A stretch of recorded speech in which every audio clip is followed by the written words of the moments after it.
Olá, bom dia, seja muito bem-vindo, muito bem-vinda. Estamos aqui hoje mais um ADM Talks, falando sobre tendências para o mercado financeiro no mercado imobiliário, para o financiamento no mercado imobiliário.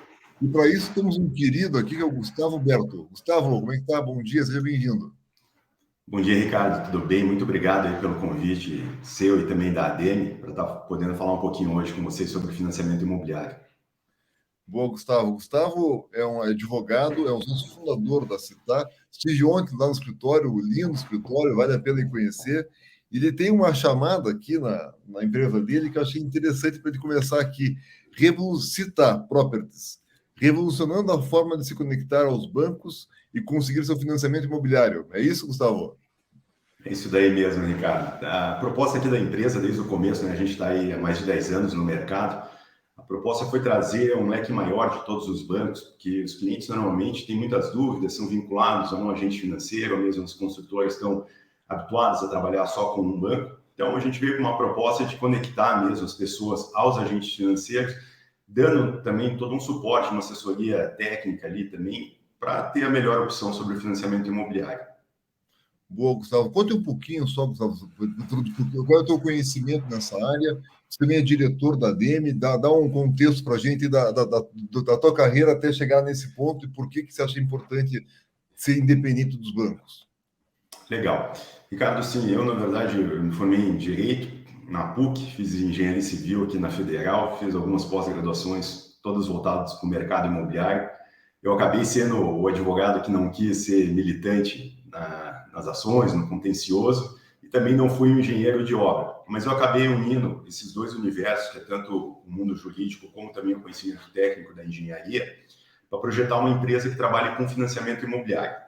Há mais ou menos uns 10 anos, a gente teve a chegada das grandes incorporadoras aqui em Curitiba, e com isso daí elas demandavam uma empresa um pouco mais profissionalizada, no sentido de, primeiro, não trabalhar só como um agente financeiro, não ser só um despachante imobiliário, mas sim uma consultoria financeira para aqueles clientes que estavam ali adquirindo os imóveis, e a gente teve muitas entregas ao longo desses anos. Então a empresa foi justamente projetada para isso, entender o mercado de uma forma mais aprofundada, não tão superficial. Quando a gente fala em financiamento imobiliário, se você me perguntar assim, pô, Gustavo, tem literatura sobre isso? Não, é muita questão empírica, né, que a gente vai conseguir entender. Eu, durante um tempo, também fui filiado ali à própria BCIP, né, hoje seria o órgão máximo ali das questões de financiamento imobiliário no Brasil. E o que a gente sempre viu, né, Ricardo? Financiamento imobiliário, dívida a longo prazo, talvez seja o maior projeto de uma pessoa que é a sua casa própria. Então, a gente leva muito a sério isso aqui dentro da Citar, entendendo quais são as tendências de mercado, podendo articular com todos os agentes financeiros, sempre prezando por isso, para dar um atendimento mais de excelência aos clientes no que tange ao financiamento imobiliário. Junto à ADM, já estou aí quase há 5 anos como diretor financeiro, também um prazer ter tido ali a experiência de conviver com o PSET, agora um pouco com o Luiz Gustavo Salvático. Acho muito legal e importante todo esse trabalho que tem sido feito. E dentro do braço do financiamento imobiliário, a gente sempre tenta trazer novidades de mercado, comportamento, o que é o hoje, o que vai ser o amanhã também no mercado, justamente para auxiliar tanto os incorporadores, né, na tomada de decisões, como também nos clientes que vão necessitar desse financiamento para fazer a quitação dos seus imóveis, e também para os próprios corretores, né? A gente sabe que muitas vendas envolvem financiamento imobiliário, então o que a gente puder te dar de subsídio e também de ferramental para os corretores terem um melhor fechamento nas suas vendas, a gente vai estar atrás aqui na Citar. Perfeito, Gustavo. Está devidamente bem apresentado. Eu sou o Ricardo Obrigado. Reis. Obrigado a você. Sou o Ricardo Reis, também sou advogado, sócio fundador da Reis Real Estate, que mexe com a parte de comunicação, como a Demi Talks, a Demi Juris, tem a CBN também, o Metro Quadrado. Temos um curso de pós-graduação em São Paulo, que é híbrido, que vai ter agora nova turma no que vem. Então, agora de novidades da nossa turma de pós aí por Paris. E aqui, vamos agora entrar no nossa pauta aqui, Gustavo. Dá um contexto para a gente. Como é que está? Se o juro subiu a inflação, agora deu uma parada. Como é que está o financiamento imobiliário? Subiu tanto quanto a Selic? Não? Dá para comprar imóvel? Não dá? Como é que está a coisa? Legal, acho que eu vou começar já com a resposta da tua última pergunta. A gente nunca deixou de comprar imóvel por causa de financiamento imobiliário, seja quando a gente teve taxas mais altas, ou mesmo condições mais complicadas de mercado. Então, assim, o nosso mercado da construção civil e também do financiamento imobiliário, querendo, a gente trabalha muito com ciclos, né? O Brasil ainda não tem uma economia pujante, que a gente tenha um crescimento ano a ano, que a gente vai vendo sempre assim, a inflação controlada, a taxa de juros controlados. Então, assim, é um pouco do nosso histórico aqui no nosso país, ter esses picos de taxa de juros mais baixas, mais altas, mais baixas, mais altas. Então, falando um pouquinho do mercado hoje, o que acontece? A gente está num momento que a gente pode falar que a gente atingiu o pico da taxa de financiamento imobiliário. Em 2020 e 2021, quando a gente estava com a pandemia, eu lembro que eu brincava muito assim, a gente falava muito nas lives, eu falava, olha, que pese que estejamos passando, nunca tivemos taxas de juros tão baixas de financiamento imobiliário. E é verdade, nós chegamos a patamares ali de 7%, 8% de taxa de juros para a concessão do financiamento imobiliário. Isso daí perdurou durante algum tempo, então a gente teve esse momento, né, de queda de taxa de juros no financiamento de 2018 até o final de 2021. A partir de 2022, a gente começa a experimentar o quê? Um aumento da taxa Selic de uma forma mais pujante, e isso daí também vai trazendo um pouco a taxa do financiamento imobiliário um pouco para cima. Então, a gente saiu de um patamar lá de 2021, que seria um momento ótimo, né, de crédito imobiliário, numa taxa de 7% a 8%, e hoje a gente chegou num patamar ali de 10,5%, 11%. Se você me perguntar assim, Gustavo, então é terrível o momento que a gente está vivendo? Não, ele é um momento muito parecido com o que a gente já passou lá em 2016 e 2017. Lembra que eu falei, a gente trabalha com ciclos. Então a gente teve um pico lá também em 2016, depois começou uma queda gradativa ali da taxa de juros. Isso daí inviabiliza os negócios? Não. Fica mais caro? Fica. Mas se a gente colocar, Ricardo, por exemplo, que a Selic, a gente saiu de um patamar de 2% para 13,75%, você veja o aumento que a gente está falando, né? Então, a gente está falando de alguma coisa além de 11%, né, de aumento. No crédito imobiliário, a gente viu que isso daí não se refletiu. Na verdade, nesse aumento pujante aí de 11%, não é repassado automaticamente. Então, a gente vê que teve um aumento de quanto? 3, 3,5%. Legal, é uma média que a gente tem. Muito parecido o nosso cenário hoje com 2016. E eu falo isso daí sobre dois aspectos. A gente estava numa readaptação econômica, né? Estava arrumando a casa para voltar a crescer, a gente estava com Selic alto e a gente estava tendo que controlar a inflação. Muito parecido com o que a gente está passando em 2023. A gente está arrumando a casa para voltar a ter um crescimento econômico e justamente controlando a inflação, e já tem a tendência agora da Selic estar caindo ali, possivelmente num patamar de até 12% até o final do ano, tá? Aí aqui tem um ponto bem interessante. Muitas pessoas falam, Gustavo, eu vou parar agora, porque eu sei então que a taxa Selic vai cair e a taxa de juros do financiamento imobiliário vai cair também, então eu vou aguardar a minha compra. Eu vou aguardar se eu sou um consultor, vou aguardar o meu plano empresário, meu apoio à produção neste momento. Na verdade, isso daí não se aplica, e eu vou explicar por quê. Possivelmente, a taxa de juros de financiamento imobiliário não vai cair até o final do ano. Ontem mesmo foi circulado um boletim onde todos os diretores de Santander, Bradesco, Itaú, presidente da BCIP, justamente falando que em 2023 a gente não tem espaço para a queda da taxa de juros do financiamento imobiliário. Por que isso? Porque o financiamento imobiliário não é regido só pela Selic, mas também pela captação da poupança. Então, à medida que vai caindo a poupança, a captação que a gente teve, isso aí caiu muito nos últimos anos, a gente também começa a perceber que não é só a taxa Selic baixar, a gente precisa voltar a ter um funding mais pujante ali da parte da captação da poupança também. Então, o momento que a gente está vivendo hoje é bem isso. Chegamos no pico da taxa de juros de financiamento imobiliário. A tendência é cair, 2023? Não, talvez em 2024, e de uma forma mais agradável, vamos chamar assim, uma taxa de 8,5%, 9%, a gente pode projetar alguma coisa para 2025. Então, é um pouco do que a gente está vivendo no mercado. Isso daí inviabiliza as compras? Não, porque ninguém deixou de comprar imóvel e financiar em 2016. Existe sim uma acomodação de mercado. Sabe que neste momento a gente vai ter uma taxa um pouco mais alta, mas aí que está uma grande dica. Hoje a gente tem os instrumentos da portabilidade muito mais céleres, muito mais corretos do que era em 2013, por exemplo. Então, em 2019, 2020, foi uma enxurrada de portabilidade de financiamento daquelas pessoas que contrataram em 2016. Por fim, a gente tem que lembrar também que os próprios bancos começaram a fazer o quê? Uma reversibilidade de taxa. O Ricardo é meu cliente, contratou em 2016, eu não quero que ele tire seus investimentos daqui, então eu vou rever a taxa dele, porque senão ele vai fazer uma portabilidade com o meu concorrente. Então, assim, é um ambiente muito mais negociável hoje, com uma concorrência maior entre os agentes financeiros, a gente não fica só distrito a 4, 5 bancos, tem outros players entrando. Então, assim, é um momento que você não vai parar de fazer o financiamento, você vai se acomodar com uma taxa de juros e possivelmente vai mudar ela daqui a alguns anos. Perfeito, Gustavo. Sabe que estivemos lá no Secov de São Paulo semana passada, falando sobre, escutamos lá todas as grandes cabeças aí, vice-presidente da Caixa Econômica de Habitação, o pessoal da BCIP e tudo mais.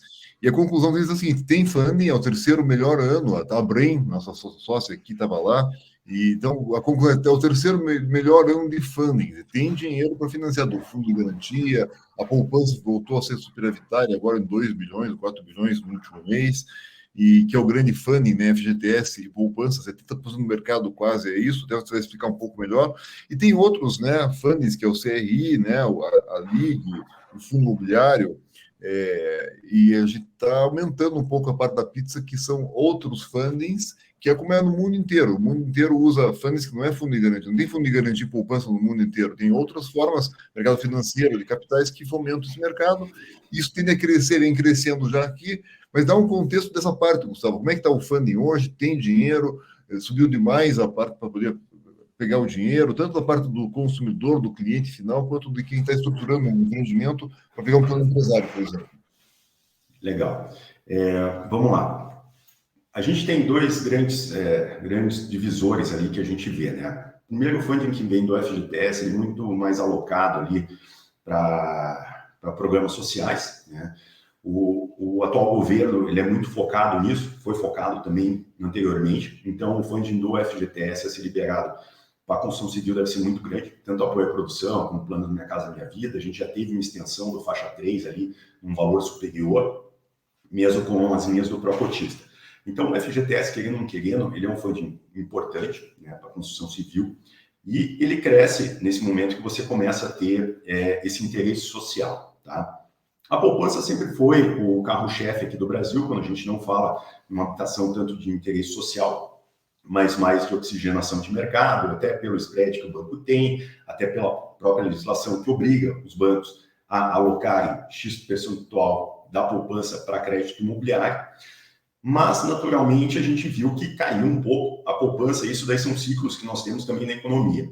A partir do momento que você tem um país que para de ser poupador e começa a ser tomador de crédito, vai diminuir a alocação de poupanças. E hoje também, né, Ricardo, é um pouco diferente do que era 10 anos atrás, que era 20 anos atrás. As pessoas não tinham muitas opções, né, para investimentos. Quer dizer, um grupo mais qualificado de pessoas tinha acesso a produtos financeiros diferentes, mas a grande maioria da população não tinha, conhecia ali a velha e boa poupança e sempre confiou muito na poupança, então por isso que a gente acabava sendo superavitário.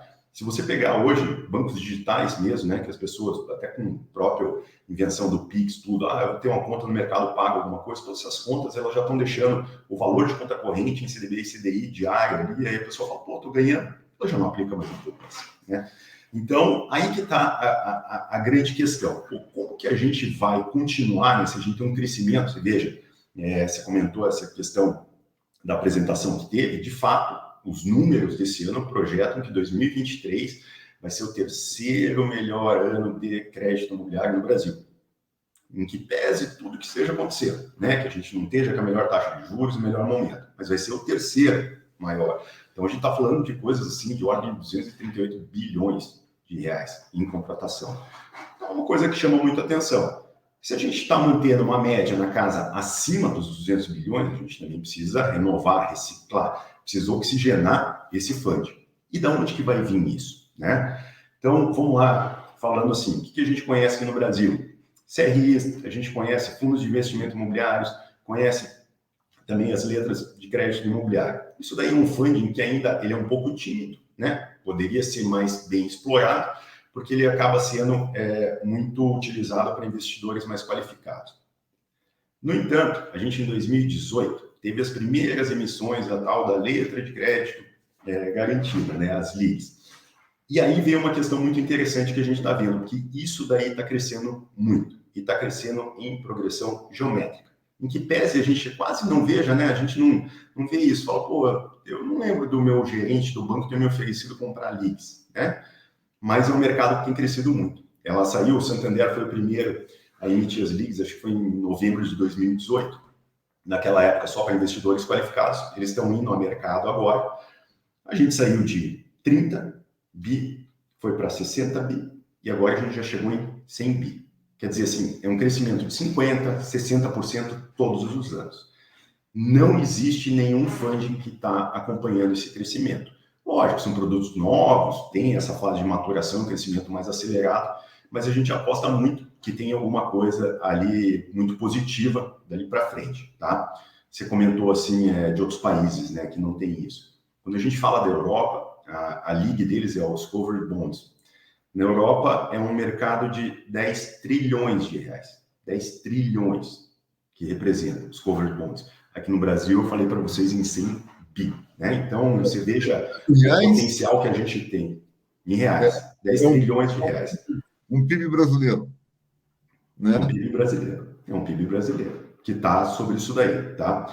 A grande questão aqui, Ricardo, e aí que está o desafio, né, que eventualmente vai precisar, sim, do governo, de algum tipo de incentivo a mais, para a gente ter mais emissões, para ser um produto mais atrativo de funding no mercado. Por quê? Quando a gente fala em poupança, a gente está falando numa rentabilidade ali que Selic abaixo de 8,5%, 70% da Selic. Se a gente fala numa Selic acima de 8,5%, a gente está falando de uma poupança de 6% mais TR, né? Fica mais fácil o banco trabalhar com o seu spread bancário ali. As Ligs, ela já vai ter uma rentabilidade para quem está comprando maior. Então, qual que é a grande questão aqui? Como que a gente equaciona emissões de novas formas de funding no Brasil a um ponto que fique barato, que fique bom para quem vai tomar na ponta final, que esse funding possa ser utilizado para gerar novos negócios de financiamento imobiliário, né? Porque também não adianta a gente ter um funding muito grande, só que o banco fala, olha, beleza, eu estou superavitário, mas eu não consigo emprestar essa parte aqui que eu tenho nesse funding a menos de 12, 14, 11% ao ano. Então, essa daí que é o grande desafio, como que a gente equaliza essas duas coisas? A gente fica superavitário no funding, mas também consegue reverter isso daí para o mercado de uma forma que ele fique mais palatável, que ele fique mais baixo, né? Para a gente poder trabalhar com financiamento imobiliário. Perfeito. Então, temos um contexto aqui, no item 1, um panorama que tem a portabilidade, aqui no funding a novidade é a Ligue, que está chegando forte com o carro-chefe na Europa. E daí falar um pouquinho, já que você está independente hoje em dia, Gustavo, vamos aproveitar sobre a independência, que foi a grande estratégia da XP e do BTG, foi essa independência de investimentos, parte de investimentos, trazendo a independência da parte de financiamento. Tem uma taxa preta, como é que tem os bancos, como que é o backstage do banco ali, como é que é a operação, que às vezes fecham a torneira, mas não deixa muito claro, ou quer pegar um crédito, não fica muito fácil. Conte um pouquinho como é que está o de cada banco, por favor. Vamos lá, então. Ricardo, vamos citar alguns bancos, sim, vamos começar, mas dá um aspecto macro aí, só para o pessoal entender também o que está acontecendo em financiamento imobiliário hoje, tá? Veja só, quando a gente tem menos funding para ser distribuído, ou seja, tem menos recurso, normalmente os bancos vão ficar um pouco mais seletivos na parte do financiamento imobiliário. Seletivos ao quê? Seletivos a clientes. Gustavo, isso daí é por causa de inadimplência? Não necessariamente, porque a inadimplência do crédito imobiliário é extremamente baixa. Ela deve ficar ali na casa de 1,6%. Então, uma inadimplência bem controlada, bem tranquila. Até os instrumentos de alienação fiduciária que a gente já trabalha há alguns anos no Brasil já estão mais ágeis também para a própria retomada do imóvel. Isso daí também diminuiu o custo dos bancos na própria liquidação de contratos. Hoje, então, o que está acontecendo? A gente está com funding reduzido e os bancos precisam pegar e escolher um pouco mais as operações, os clientes que eles vão estar operando. Então, assim, de maneira geral, se você me falar assim, só existe represamento, os bancos não estão liberando financiamento? Não, eles não estão deixando de liberar financiamento. O que acontece normalmente é que agora temos um critério um pouco mais aguerrido ali dos bancos na hora de fazer a análise de crédito de cada um dos clientes. Então, eu vou dar alguns exemplos práticos que eu acho que isso daí que é bem importante.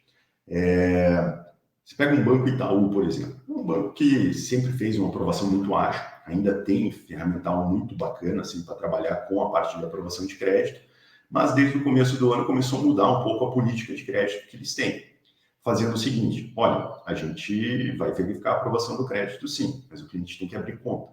Coisas que não aconteciam, por exemplo, há 4, 5 anos atrás. Então, muitas vezes o cliente tem que abrir uma conta para ver se vai validar ou não aquele crédito dele. Você me fala, pô, isso daí é muito ruim. Não, não é ruim. A abertura de conta hoje pode ser, ela é bem ágil, de uma forma fácil da gente fazer. No entanto, é mais um obstáculo que a gente tem de uma aprovação que seria, por exemplo, automática, né?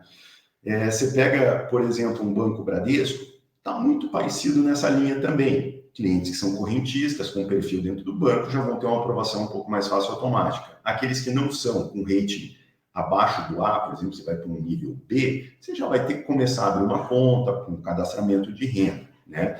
Então, você veja, são bancos privados que estão muito nessa pegada de trazer o cliente antes, entender um pouco mais dele, né? Às vezes pedir que se abra o Open Finance também para o banco dar uma olhada, né, como está se comportando esse cliente num outro agente financeiro que não tinha relacionamento. O Santander, de igual forma, uma conta aberta pode facilitar, mas ele é um banco que, na verdade, ele não vai exigir aquela abertura imediata. Facilita. Mas, dos três ali, o que acontece? Tanto o Itaú como o Santander, eles estão parametrizando taxa de juros de acordo com o score do cliente. É uma coisa meio diferente, né? Porque se eu colocar o meu CPF e o CPF do Ricardo, a gente pode ter a mesma renda, a gente pode estar pleiteando o mesmo imóvel, a gente pode ter, às vezes, o mesmo histórico em agentes financeiros diferentes. A minha taxa de juros pode ser diferente da do Ricardo. Por quê? Por uma questão interna. O Ricardo tem muito mais produtos dentro do banco, o Ricardo já tem um histórico maior dentro desse agente financeiro que ele está pleiteando o financiamento. Então, para a gente que trabalha com financiamento, isso daí é uma coisa muito ruim, né? Por quê? Você imagina que eu estou conversando com você aqui e você me pergunta, Gustavo, qual que é a taxa de juros do Itaú? Ricardo, eu vou ter que consultar de acordo com o teu CPF, se você abrir conta ou não.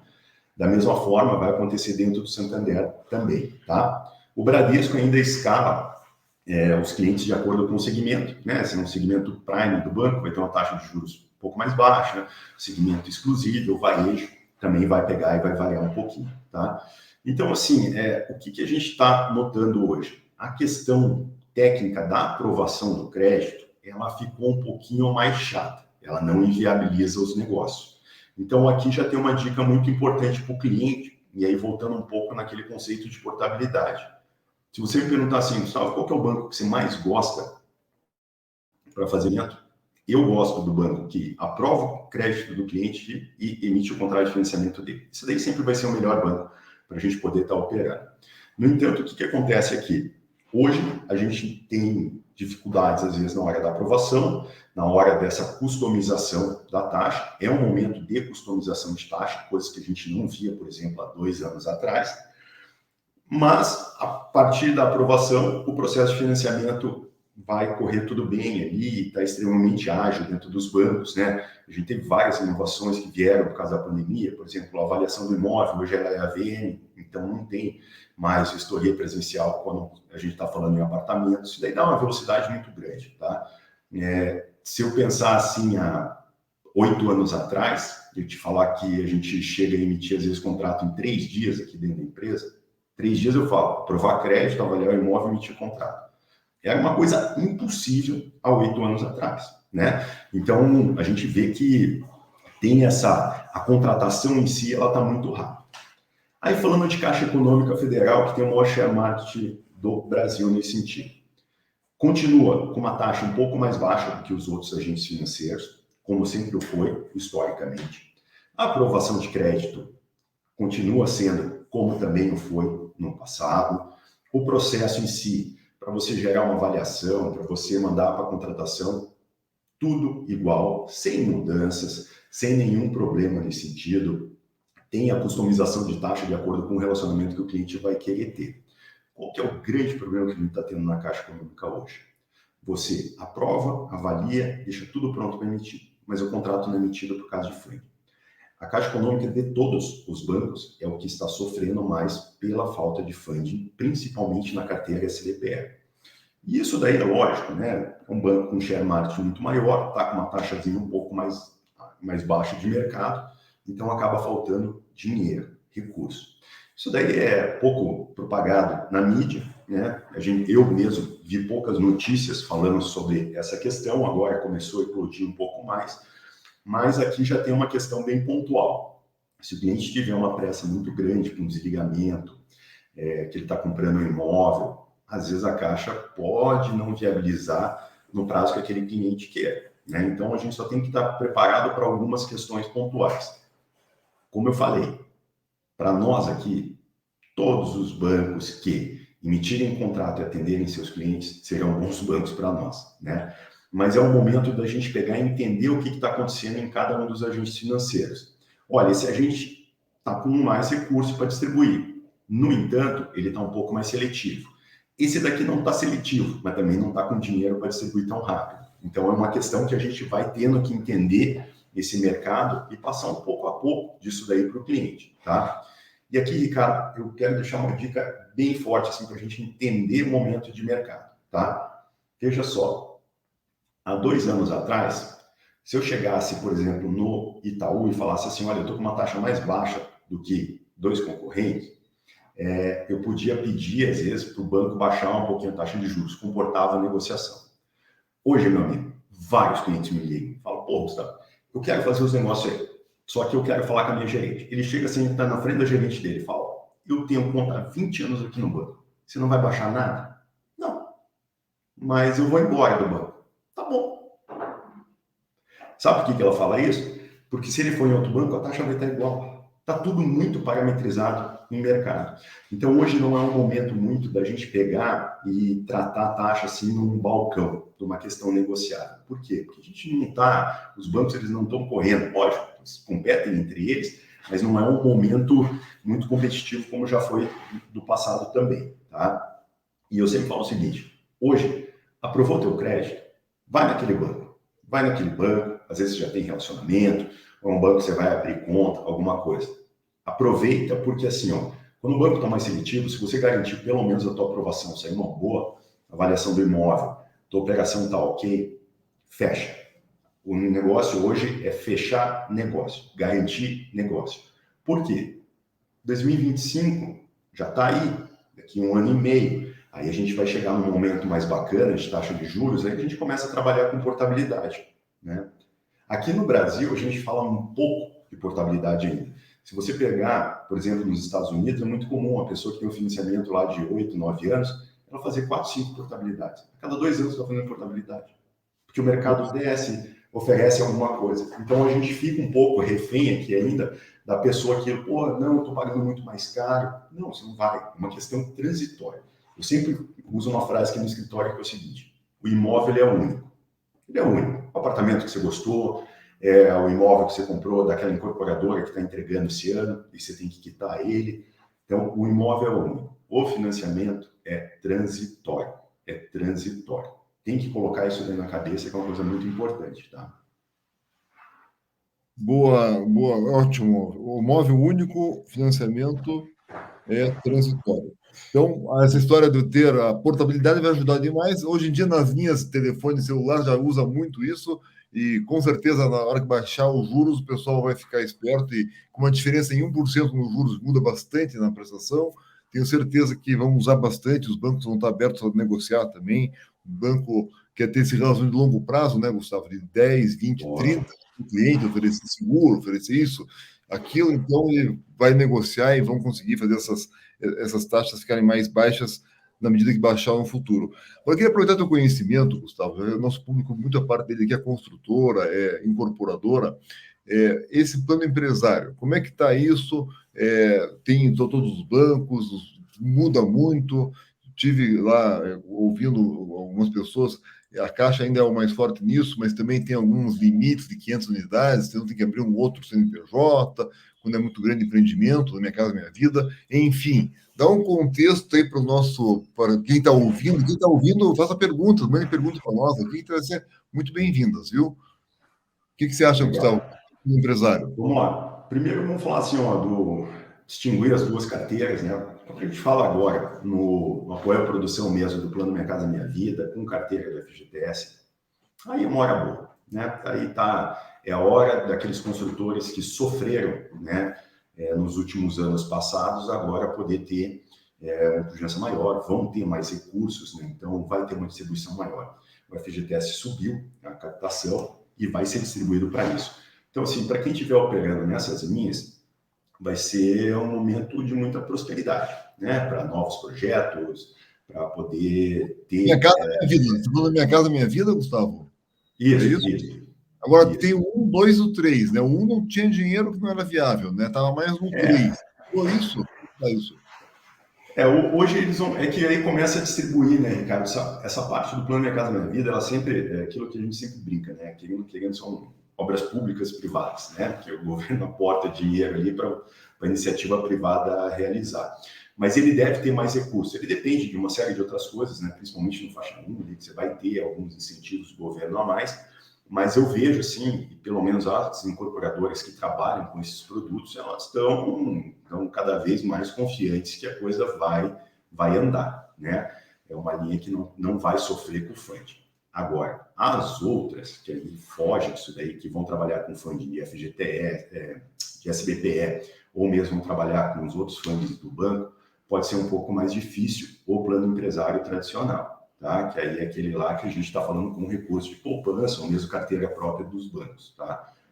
Pela conversa que a gente teve, o primeiro semestre não foi muito apetitoso assim, dentro dos bancos, por causa daquilo que a gente falou. Se está faltando funding para a ponta final, que é o mutuário, também vai faltar, às vezes, para o incorporador.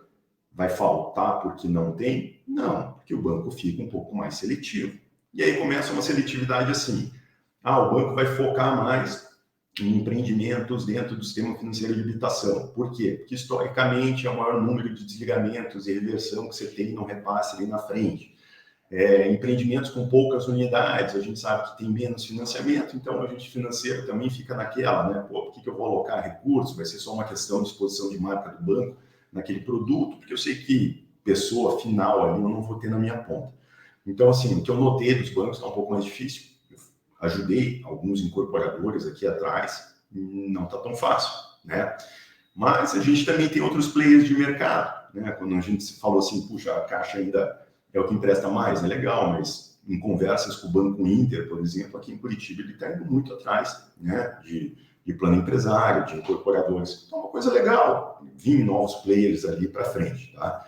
Mas é um momento um pouco mais difícil para o incorporador, como eu estava falando também para o cliente, né? Essa ponta final, uma seletividade. Para o incorporador vai ser uma seletividade do quê? De dois aspectos, né?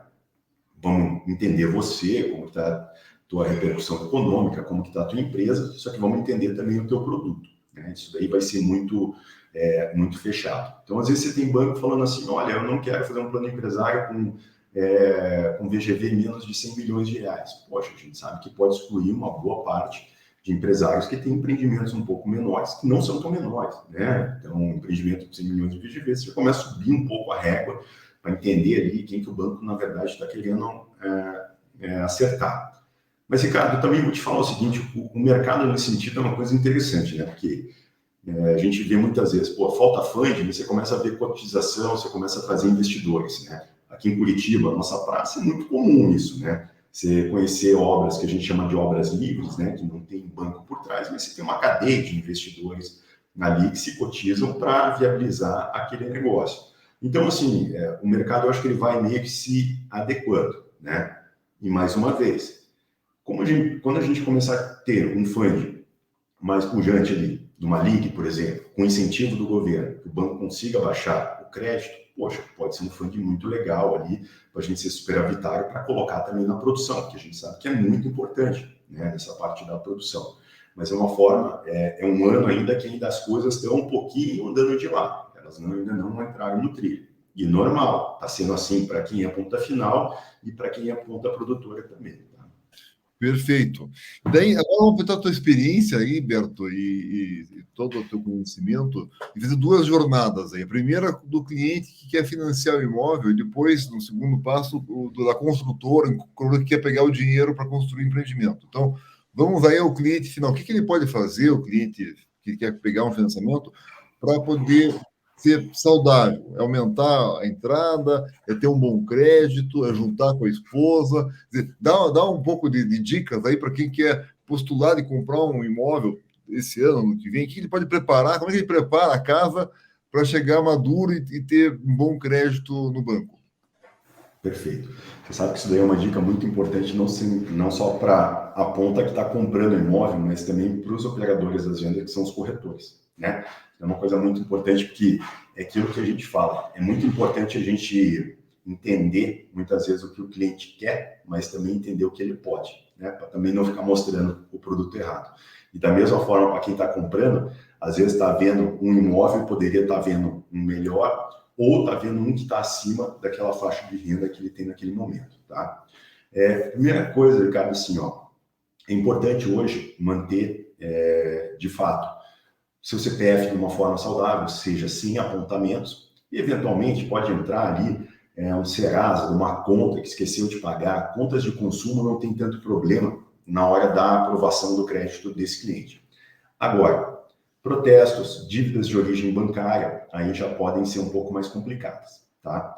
E aqui tem uma coisa muito importante. Muitas pessoas, às vezes, vem rolando lá uma dívida de cartão de crédito, um cheque especial, alguma coisa. Renegociações com bancos acabam caindo muito o score desse cliente para ele tomar novos créditos no mercado. E principalmente se a renegociação de dívida foi feita no banco que ele tem relacionamento, pode dificultar ou até inviabilizar que ele tome o financiamento imobiliário neste momento, né? Porque ele vai estar com um histórico, infelizmente, de um mau pagador e que também gerou prejuízo para dentro do banco. Então, assim, manter o seu nome de uma forma mais certinha ali, sem tantos apontamentos, isso daí vai te ajudar bastante. Evitar, muitas vezes, renegociações de dívidas em escala, né? Porque isso daí acaba prejudicando e às vezes até fechando algumas portas dos bancos para vocês O que também. é negociação em escala, Gustavo? É aquela pessoa, por exemplo, que, puxa, ela tem um carro, aí devolve, financiou o carro, não deu conta, devolve o carro para o banco, gera prejuízo. É aquela pessoa que tinha uma conta de cartão de crédito, que ficou lá 2, 3 anos, foi a prejuízo do banco, você recebe uma ligação, ó, a senhora está me devendo 10 mil reais, mas como a gente está fechando a sua conta aqui, a gente aceita 1.500. Quer dizer, a pessoa fala, ah, não, mas pô, o banco me deu quitação. Deu, mas você gerou prejuízo, e isso daí fica apontado, muitas vezes, né? Então, isso daí que é um pouco difícil. Questão de renda, assim, compor ou não compor renda, isso daí é uma escolha, muitas vezes, pessoal da família, né? Os bancos aceitam composição normal entre marido e mulher, ou mesmo, às vezes, aquelas pessoas que estão comprando, agora tem uma união estável, então é bem tranquilo nesse sentido, pode ou não compor renda, vai ver da necessidade do caso a caso, tá? Renda, uma coisa que é bem importante, que eu sempre falo para todo mundo, né? Banco precisa de imposto de renda. Então, imposto de renda é uma coisa assim, ó, pô, faça o imposto de renda certinho, né? Fale com o seu contador. Ah, eu sou MEI. Ah, eu sou PJ. Hoje, eclodiu, na verdade, o número de PJs que nós temos, né? Porque é muito fácil apreciar a renda de quem é assalariado. Você pega o olerite, tá ali o quanto a pessoa ganha, acabou. O empresário, às vezes, muitas vezes não tem a declaração ali muito bem certinho. Então, assim, declarar imposto de renda certo vai te ajudar bastante na hora da tua confirmação do financiamento imobiliário. A gente tem um país ainda que a gente fala assim, pô, eu não quero pagar tributos, mas aproveitem, quem tem PJ, tem distribuição de lucros e resultados, ainda não tributável. Então, assim, manter o imposto de renda é uma coisa assim que vai te ajudar muito na hora do crédito também, tá? Eu tenho visto uma tendência muito grande quando o cliente abre uma conta nova no agente financeiro. Por exemplo, eu, Gustavo, tenho conta no Itaú, vou abrir uma conta no Bradesco para fazer um financiamento. O que é legal eu fazer? Como eu tenho todo um histórico dentro do Itaú de produtos, na hora que você for abrir a conta em outro agente financeiro, faça o Open Finance daquele banco. Isso daí tem facilitado bastante. A gente ainda fica meio reticente, né? Ah, não, vou abrir minha vida financeira. Tal. Não, você não vai abrir a tua vida financeira, só vai passar alguns dados para ele entender o teu portfólio de produtos que estão contratados lá dentro. Então, assim, ativou uma conta nova dentro de um banco, faz Open Finance para aquele banco ali, isso daí vai te ajudar, tá? Isso daí é uma coisa bem importante. Aí você fala, não, pô, no outro banco eu tenho algumas dívidas, empréstimos que eu fiz. Amigo, desculpa, isso daí o outro banco vai consultar no Bacen, né? Tipo, ele vai ver quantas dívidas você tem ali. Então, esquece. Se for para esconder dívidas, não é o Open Finance que vai te proteger nesse sentido, tá? Ele vai muito mais ali para uns produtos. Da parte de renda, uma coisa que eu sempre falo, sabe, Ricardo? Não adianta querer inventar renda, né? Eu falo com o cliente assim, o cliente às vezes me liga e fala, Gustavo, quanto que eu preciso ganhar para financiar 1 milhão? Eu falei, cara, eu quero saber quanto você ganha. Não adianta, porque aí você vai me fazer decore, aquelas coisas do passado. Não, os bancos hoje têm uma inteligência, passam robôs, tem toda uma questão por trás ali de parametrização muito maior do que foi no passado. Então, assim, não adianta querer inventar renda, pega o que você tem, eventualmente tem que fazer alguma declaração gerencial com contador, essas coisas, legal, dá para ver que é NPJ também, e dá para trabalhar assim, tá? Composição de renda, eu tenho uma dica muito importante. Não adianta, e uma composição de renda muito ruim, que muitas pessoas fazem, né? É aquela lá do pai querendo ajudar o filho a entrar no financiamento. O que acontece nisso daí? Eu sempre dou 2 dicas para esse tipo de composição de renda entre pais e filhos, tá? Primeiro, a idade do mais velho no financiamento é que prepondera para fins de 2 coisas. Seguro, de morte e invalidez permanente. Então, o seguro do pai de 65 anos é muito mais caro do que, às vezes, daquele lá que tem 25, 26 anos e estava almejando comprar um imóvel. Tá?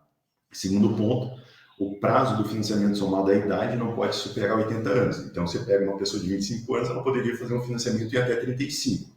Se ele está colocando o pai dele, o financiamento vai ser de 65 anos, vai ser no máximo em 15 anos. Então, diminui e aumenta bastante a prestação. Então, assim, avaliem muito essa questão da composição de renda, principalmente de pessoas mais velhas para as mais novas. Às vezes a gente pensa que vai estar ajudando, mas vai estar atrapalhando também no processo, tá? Fora isso, manter nome legal, uma boa declaração de imposto de renda, dá para você ir atrás do seu financiamento de uma forma bem assertiva, tá? Do ponto de vista depois, aprovou crédito, o processo hoje está muito melhor. É aquilo que eu falei para vocês, está muito mais ágil, né? A avaliação do imóvel está sendo startada já direto pelos bancos. Se for apartamento, não tem nem mais vistoria física, não precisa ligar para o corretor para pegar e ver ali dentro, né? Tipo, que dia que pode ir lá?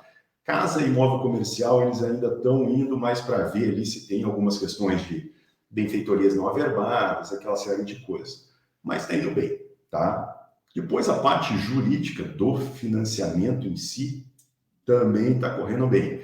A gente hoje tem, depois que a gente teve legislação específica sobre dispensa de certidões, os atos na matrícula, tudo, os bancos também acabaram indo muito atrás disso e simplificaram bastante os processos, sabe, Ricardo? Se eu pegasse, assim, por exemplo, há 8 anos atrás, eu vou te dar um exemplo assim que é uma coisa absurda, né?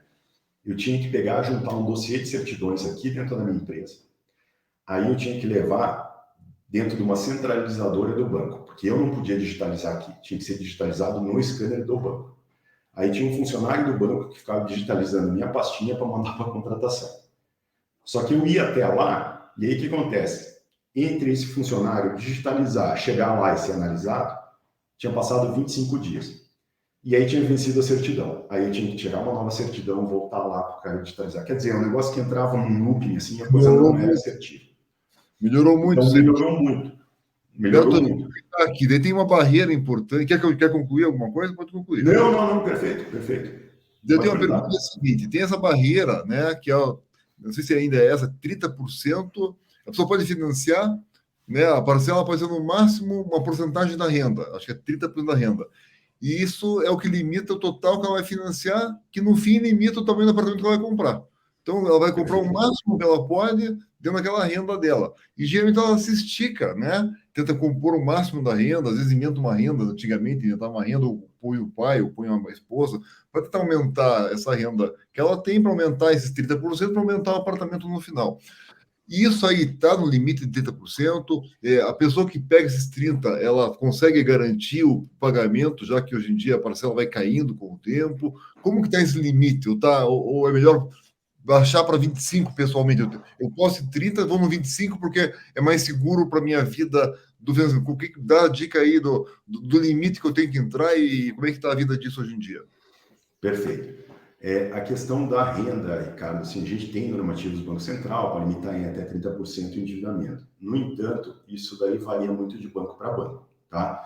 Então, eu acho que assim, ó, a primeira questão que a pessoa tem que colocar na cabeça é quando eu pergunto para ela duas coisas. Isso daí é a forma de você melhor customizar uma conta.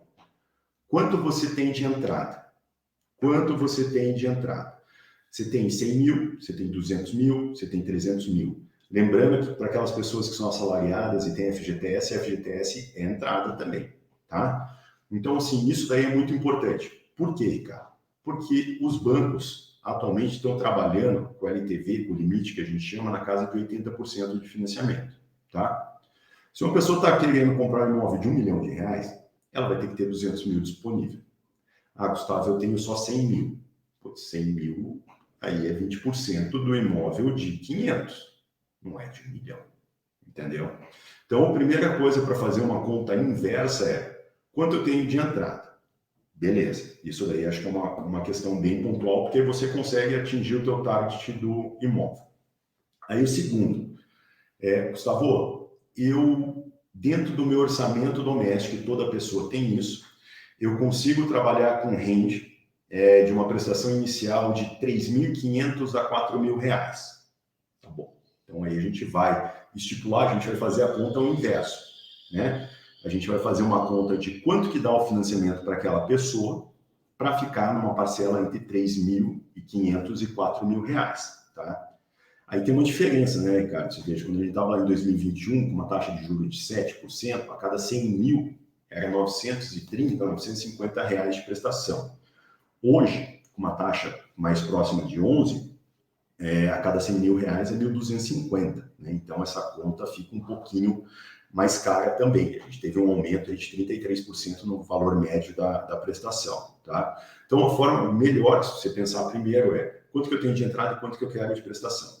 Aí você vai para aquilo lá e fala, Gustavo, eu aguento pagar por mês R$4.000, só que R$4.000 está dando um comprometimento da minha renda de 38% a 40%. Isso daí quer dizer que meu crédito vai ser negado, que eu não vou conseguir?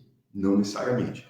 E eu vou explicar por quê. Veja só, cada banco tem uma forma de apreciar a renda, tá? Tem banco que considera bruta, tem banco que considera rendas por extrato, tem banco que vai ver movimentação de cartão interno, uma série de coisas. Então, assim, você pode partir do pressuposto de ter um comprometimento entre 27% e 30%. Quando você lança uma renda bruta dentro do sistema na Caixa e manda fazer uma avaliação de risco, dificilmente você vai ter lá 10 mil, me permite uma parcela de 3 mil. Normalmente vai dar 2.700, 2.600, dá 27%, 26%, tá? Você tem casos do Banco Itaú, por exemplo, que aí você tem uma renda da pessoa de 10 mil e aprova uma prestação de 5 mil. Você fala, porra, 50%, cara. Calma aí, se a pessoa tem histórico, se a pessoa a gente vê que ela tem PLR, a gente vê que ela tem um comportamento de pagamento de fatura de cartão de crédito que induz uma renda de tanto, quer dizer, é a parametrização dentro dos bancos, tá? Trabalhar com a continha dos 30% é legal, pode ser como referencial, tá? Mas a melhor forma de fazer essa conta é sempre perguntar o seguinte, quanto você quer pagar de parcela inicial? Com isso daí, você chega no valor do financiamento depois, tá? E aí você vai atrás dos bancos para ver se vai aprovar tudo aquilo que você tem. E lembrando, né, Ricardo, a gente está fazendo financiamento, a maioria deles é na metodologia SAC, né, Sistema de Amortização Constante. A prestação vai caindo ao longo do tempo. Por que é o preferido dos bancos? Porque à medida que você paga todos os meses, a prestação reduz. A tendência é que você ganhe mais ao longo do tempo, então o endividamento mensal vai descendo sempre. Então, é uma coisa bem legal, isso daí que a gente tem. A gente está num comprometimento máximo, à medida que vai passando os anos, esse comprometimento vai descendo, então a prestação fica mais confortável ali. Para quem é assalariado, vai poder usar o FGTS para amortizar prestações futuramente, ou saldo devedor, então é uma coisa que sempre vai ficando mais palatável, tá? Beleza, Berto. Então, ficou muito claro, obrigado. Deixou aí como que é a ordem dos fatores. Primeiro tem a entrada, depois ver o que você vai ter de renda para achar a parcela, com a parcela faz financiamento, e daí fecha o teu apartamento de acordo com a tua renda. Obrigado. Agora vamos falar do seguinte, construtor ou incorporador pequeno que quer começar a entrar no jogo, né? Tem a tal do... Tinha, não sei se tem o tal do Geric na Caixa, que não morria de medo, que era uma maneira de ver o crédito da construtora, mas ao passando esse Geric, a tal da construtora gericada, abre uma opção dela fazer obras que poucos têm essa opção de por pouco dinheiro, né? Praticamente usar o próprio dinheiro do comprador para girar a obra, põe muito pouco investimento e consegue fazer obras de porte grande e ter uma TIR altíssima, com pouquíssimo investimento pessoal ou dos sócios. Mas como é que é a dica para quem quer entrar nesse mercado de pegar dinheiro de banco para financiar? Como que faz? Quais são os grandes riscos disso? E você recomenda pegar dinheiro de banco? Não recomenda? O que você acha? Bem, vamos lá. Quando a gente fala em entrar no mercado, a gente tem que ver algumas questões bem pontuais, tá? Os bancos ainda, eles dão uma olhada muito forte, né, no teu histórico, enquanto incorporador, para até entender a sua proficiência no mercado. Quantos empreendimentos você já fez? É que eu trabalhava com empreendimentos no máximo 24 unidades, agora eu vou tentar escalar com um de 90 unidades. Beleza? Você tem já um histórico, isso daí é bem importante, né? A proficiência no mercado. Segundo, muitos agentes financeiros cada vez mais solicitam certificações, né? PBQH, então tem uma série de coisas que tem que dar uma verificada com um banco que você vai estar almejando para ver o que ele pode solicitar. Não é porque é um incorporador, um consultor pequeno, que também vai ficar isento de ter essas certificações que os bancos estão solicitando. Tá? Então, isso daí é um ponto bem importante.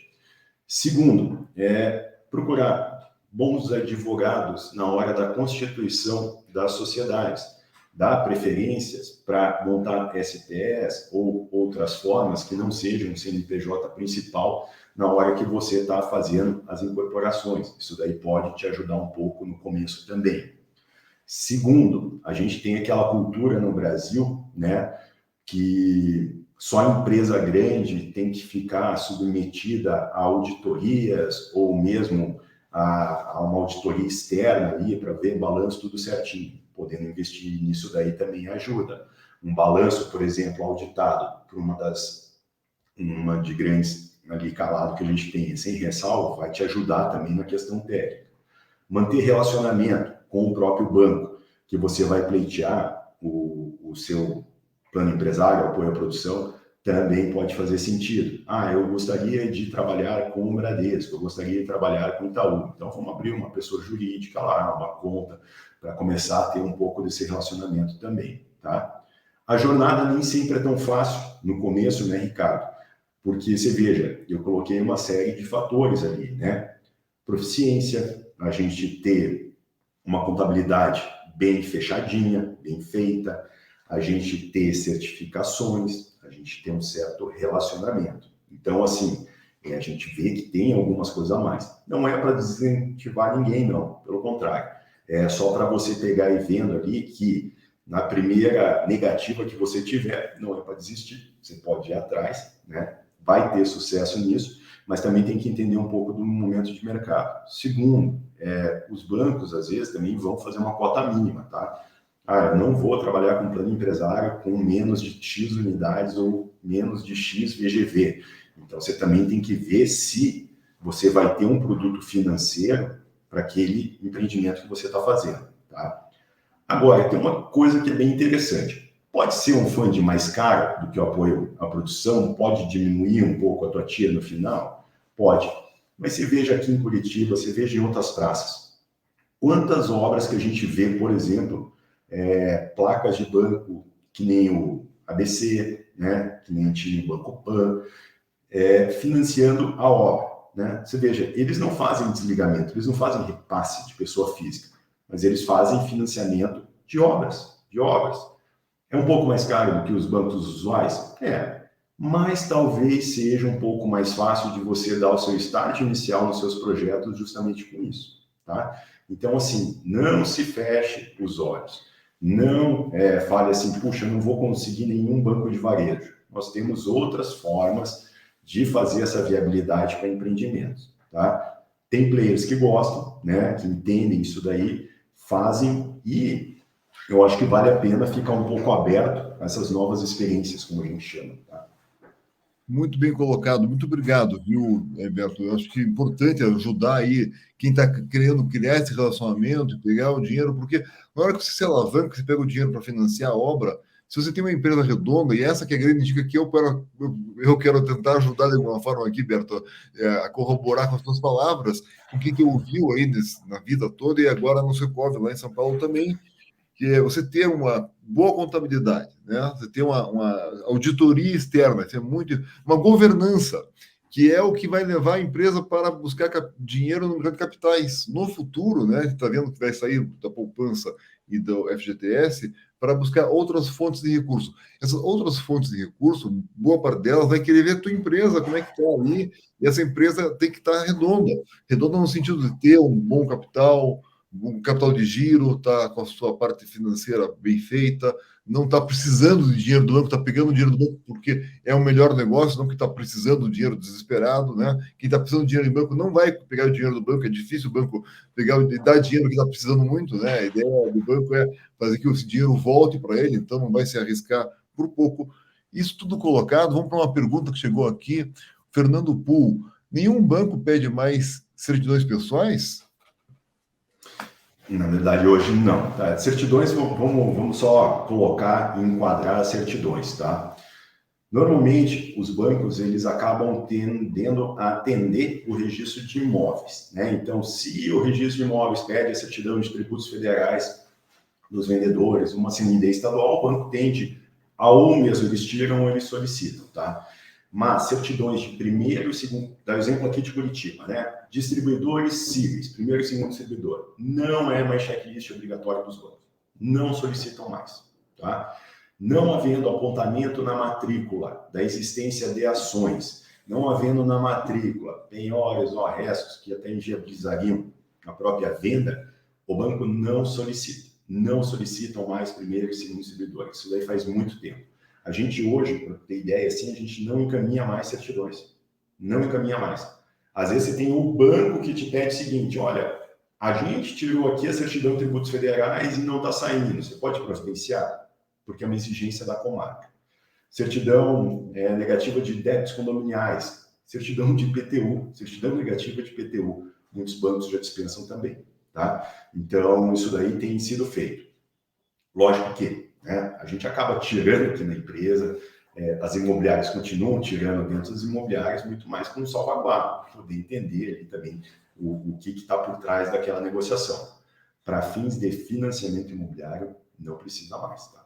Perfeito. E como toda boa conversa, né, Berto? A gente está chegando no final sem nem ver, né? Passou uma hora já aqui. Com isso, eu queria passar para você as suas considerações finais, se possível, com uma dica quente, pelo menos, para quem quer financiar, e uma dica quente para quem quer pegar o dinheiro para produzir. Beleza. Ricardo, primeiro eu queria te agradecer mais uma vez. Você sabe da admiração que eu tenho por você dentro da ADEME, desde que você veio conosco ali. A gente sabe que do teu engajamento com essa questão da cultura mesmo. Sou um fã teu, escuto ali no metro quadrado e eu acho que a gente precisa de mais iniciativas assim. Então, até como diretor da ADEME, eu vou aproveitar hoje de fazer um agradecimento por estar fazendo parte dessa equipe de todo esse projeto que você está realizando ali junto conosco, tá? E agradecer também a ADEME aqui pelo espaço aberto para a nossa empresa, para a minha pessoa, tá? O que eu quero falar para vocês? Em que pese tudo que estejamos passando, sejamos no momento que a gente está com a economia agora, tentando dar uma travada para a gente poder ver bem certinho como que a gente vai crescer nos próximos anos, em que pese a taxa de juros tenha atingido o pico, mas agora tende a descer, isso não inviabiliza nosso mercado. Não inviabiliza nosso mercado. Pode ficar um pouco mais difícil, pode ficar um pouco mais caro do que a gente gostaria de estar pagando neste momento, né? Mas não inviabiliza. Então, assim, Gustavo, é hora de parar e voltar a comprar só em 2024, já que eu vou precisar de financiamento? Não, meu amigo, não. Aí eu estou falando para o cliente final. Não, porque você sabe que dali para frente pode ser que aumente o preço dos imóveis também. Eu, consultor, é hora de segurar, porque eu não vou ter isso? Não é hora de segurar, o cliente vai ter financiamento também, tá? Então, é passar um pouco dessa confiança. Nosso funding está mudando. Eu acho que lá em 2030, se a gente estiver aqui, Ricardo, a gente vai estar tendo essa conversa, talvez a gente esteja com mais DIG do que poupança, vamos saber, né? Então, assim, é um momento que eu quero só dar essa confiança para as pessoas. Financiamento imobiliário está funcionando bem, está um pouco mais difícil, mas não deixa de sair, tá? Não posterguem, você construtor, seus projetos futuros, e você que está comprando imóvel, não deixe de comprar também, e você que é corretor, não deixe de vender, porque vai ter pessoa querendo comprar também, tá? Muito bom, muito obrigado. Agradecemos muito Gustavo Berto, fundador e sócio da Citar, que é uma agência independente para buscar financiamento tanto para pessoa física quanto para pessoa jurídica. Nosso diretor financeiro da DEME. Muito bem pelas palavras gentis, Gustavo. Eu também sou muito grato a você, a todos os diretores e todos os associados da DEME, pela oportunidade de estar aqui fazendo isso, que tu gosta tanto de se comunicar e ouvir as pessoas e levar esse conhecimento para o máximo possível de pessoas, para que possam errar menos, acertar mais e ter os frutos dos seus investimentos, dos seus negócios, a energia investida cada vez melhor, garantindo sua casa, seu imóvel para trabalhar, o que for. Então, agradeço muito a você, agradeço muito a Demi. Deixar aqui, para quem está nos ouvindo, tem uma pesquisa que vai ser mandada para vocês que se inscreveram, para nos sugerir novas entrevistas, novos entrevistados, serão muito bem-vindos. E deixamos aqui o convite para o próximo evento, vai ser uma ADM Júris, que vai ser novo, porque a gente vai fazer aberto, né? Para os associados vai ser gratuito e vai ser presencial.